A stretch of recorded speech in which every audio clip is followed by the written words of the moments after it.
Hello and welcome to the October 13th edition of NewsWatch. I'm Victoria Self. And I'm Nick Griswold. Coming up on NewsWatch, find out who could be the new Superior Justice in the Kittitas County Courthouse. Also, why a local road has some new traffic revisions. All this and more coming up on, and find out what local committees are seeking help from the community. All this and more coming up on NewsWatch.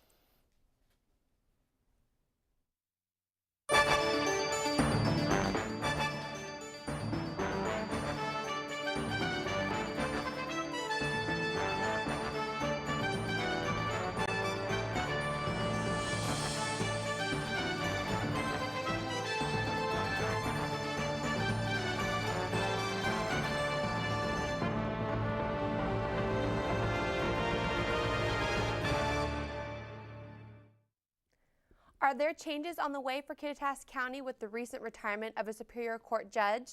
News reporter Cambry Benatua is out in the field with more on the story.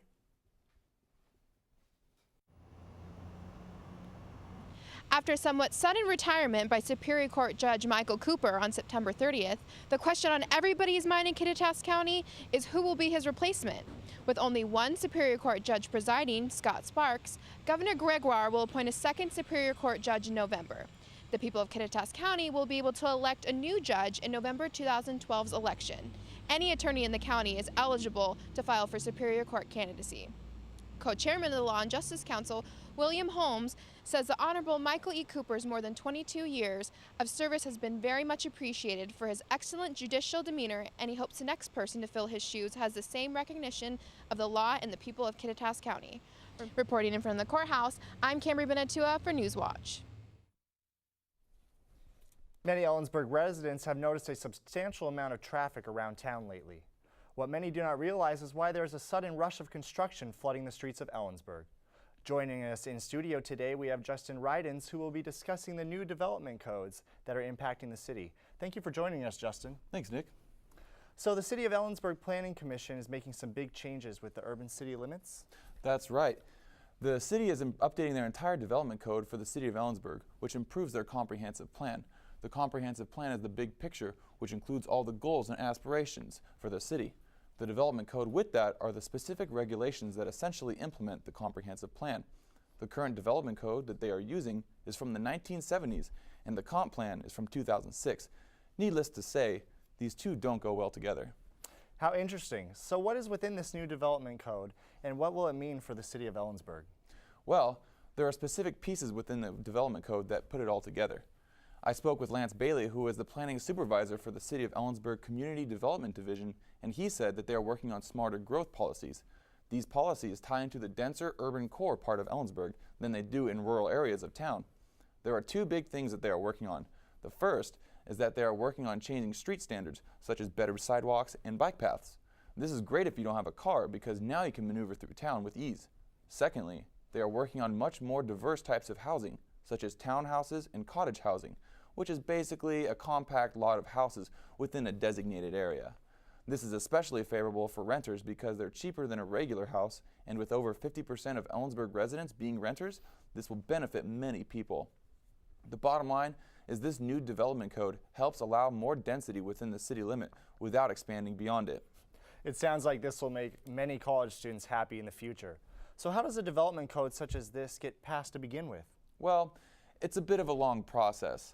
In this case, you need to start off with money, so the city received grants from the state to create the update.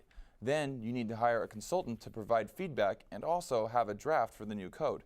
Then you have lots of public meetings between the city council and the planning commission to make sure that everything is in check. At the end, the city council makes the ultimate decision on what goes into the development code. Thank you for sharing with us and giving us a little more insight about what is going on around town, Justin. No problem, Nick. Recently, I noticed new marked signs that indicate a speed limit change on one portion of Reeser Creek Road. I went out to find out why the change happened and what impact it has on you. Last week, Kittitas County Commissioners approved a speed limit decrease on Reeser Creek Road between here at University Way to here, just north of Bender Road. Some of the local residents came forward, applied to have the speed limit reduced through Public Works and the county commissioners. We held a public hearing.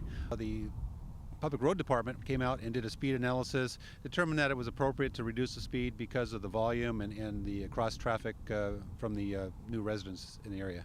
The Sheriff's Department will be out looking for speeders. We're working the area, contacting people, and mostly warnings for right now, unless they're way over the speed limit, and trying to get them to slow down and make it safe. Jack Moorfield, who lives along Reeser Creek, welcomes the reduction of the speed limit for the safety of residents. There's a lot of people jog out here, a lot of bicyclists, and we just thought it was the time to be doing it. There's a lot more traffic today than there was 10 years ago. Simple tasks like checking the mail feel safer to Jack, whose mailboxes are along the busy road. Sheriff Dana had one final reminder for drivers. Slow down. We know this is a quick way to get to the freeway from north end of town, and we'll be out here watching, and we want it safe and slow down. Sheriff Dana, he did not want a serious accident to occur before making changes to the speed limit. Kittitas Valley Community Hospital is celebrating the Advanced Patient Safety Program at its Family Birthing Center. The program adopts procedures used by high-risk industries to reduce possible errors that can occur during childbirth. There will be an open house presentation explaining a few of the new safety procedures at 5:30 tonight at the hospital.